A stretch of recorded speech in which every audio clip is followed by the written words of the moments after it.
understand sarcasm, don't even listen to any of this if you don't understand sarcasm.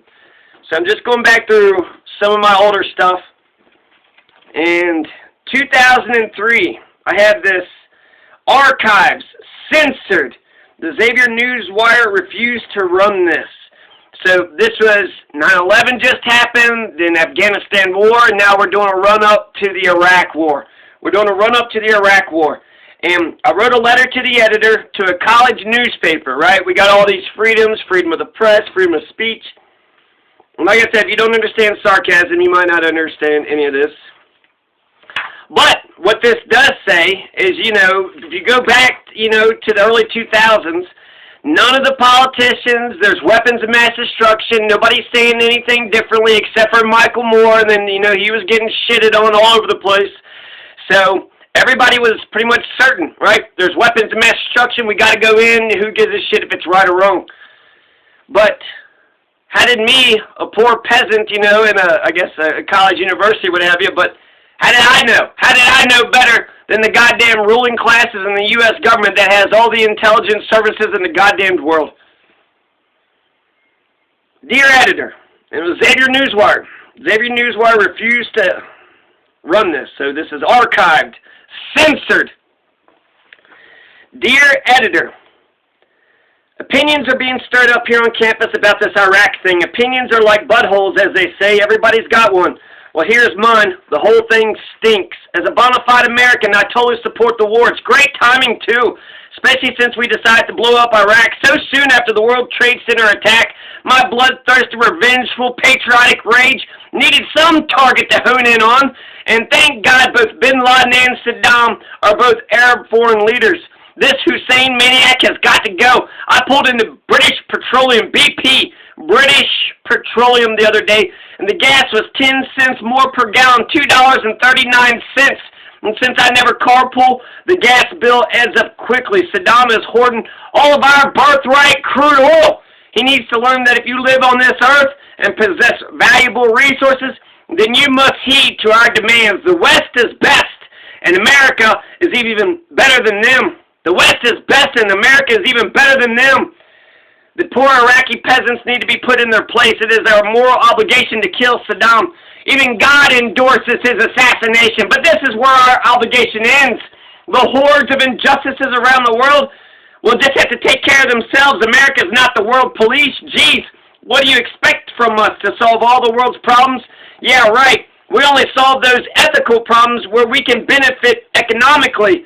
Hey, we have to look after ourselves, too. Who wants Saddam to rule the world? I was watching the news the other day, and you could just tell what he was thinking. I saw his beady little eyes glance towards America with a dash of evil intent and a side of deviousness. And why wouldn't a small power with potential WMDs not attack the greatest military the entire human race has ever witnessed? If you're a defenseless mouse, you must attack the lion pack. They wouldn't see it coming. Sound strategy, though, probably means nothing to Saddam. He's so completely wrapped up in his insanity that he is capable of doing anything. And besides Saddam Hussein is just Adolf Hitler in disguise. Heck, I bet Saddam Hussein is Lucifer's human form. He's the devil incarnate. Saddam is psychotic.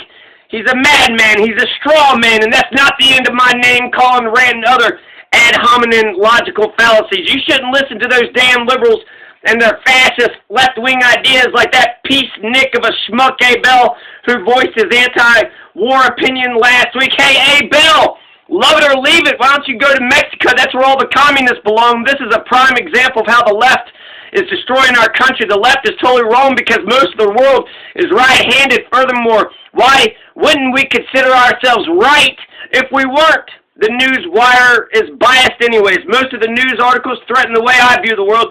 I don't agree with them. The Newswire sucks because they refuse to be perfectly objective, and I'm willing to bet that they won't even publish this submission. No doubt they will try to censor me. The officials at Xavier University have been after me for 3.5 years. For 3 years. They've already stolen my grill. I'm beginning to believe there's a large conspiracy against me. Who knows? Perhaps the Middle East will change their anti-American sentiments after we unleash an arsenal of explosives on their villages and heads, creating a fantastic bloodfest with our bodies and terrorizing the piss out of them. Cross your fingers. Here's hoping. It's a good thing America has decided to invade Iraq so shortly after the attacks on the World Trade Center. I needed to target my thirsty, revengeful, patriotic rage towards something, and thankfully Saddam reminds me a lot of Bin Laden. I can't even tell the difference. Anyhow, the bottom line is that we get fuel in exchange for killing a few evil Iraqis, and that to me is just a win-win situation. Thank you. Johnny Masters, class of 04. So Noam Chomsky was right. There's a propaganda system, and the fuckers censored me. And they censored me. Could that have stopped anything? I don't know. But what did it, in terms of change? So one editor from a college paper got to read that and nobody else. So could we have stopped this in, part of me, like when I'm just kind of being tongue-in-cheek, oh, we get to kill a few evil Iraqis, right? A few evil Iraqis. 1 million Iraqis died. 1 million Iraqis died. And I remember America in the early 2000s, terrified, out of their fucking minds, running over Dixie Chick CDs and shit. Michael Moore says, "End the fucking war," and then people went fucking ballistic. He's a hero now. He's a hero now. But at the fucking time, they were the only. Dixie Chicks just said one little tiny sentence. They were ashamed. They were from Texas, the same state that George W. was from. In Europe, they said that shit in Europe. But that's Fox News just came about. They needed to, use somebody as an example. Look, they offered a tiny bit of dissent. People are scared out of their goddamn minds. They were freaked out of their goddamn minds.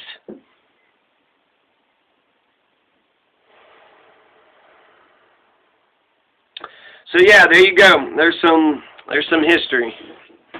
There's some history. Yes, there's censorship in America. No, you don't have all the freedoms and shit that,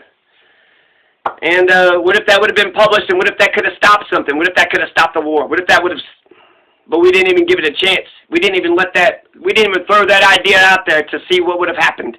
At the time, people were just too goddamn fucking afraid. They just could not, no fucking way. That level of sarcasm, my God. That gets right to the fucking nitty-gritty. That gets right to the marrow of the bone, doesn't it? That gets right to the heart of the goddamn problem. If you understand sarcasm. If you don't, then you might think that I believed those words. But I was being sarcastic. I was like, well, whatever. Okay, so there you go. Censored.